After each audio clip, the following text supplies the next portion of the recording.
সবাই কেমন আছেন? ভালো আছেন আশা করি। আজকে 2 দিন না সৌদি আরবে খালি বৃষ্টি হচ্ছে, তাই আজকে আমার খিচুড়ি খেতে মন চাচ্ছে। খিচুড়ি বানাইছিলাম ডালে চালে। আসেন, কে কে খাবেন? সবাই চলে আসেন খাওয়ার জন্য। খিচুড়ি রান্না করছি, তারপরে ডিম ভাজি দিই, তারপরে খিচুড়ি খাবো। মাংস বোনা আছে, ঠিক আছে। এখানে কিন্তু মাংস, এখানে কিন্তু একটু পায়েস রান্না করছিলাম, এখানে একটু ভাত রান্না করছিলাম।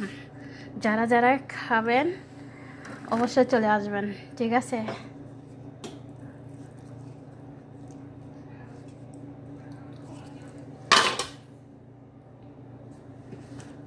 সৌদি আরবে খালি 2 দিন বৃষ্টি হচ্ছে, তাই খিচুড়ি খেতে মন ছিল, খিচুড়ি রান্না করলাম।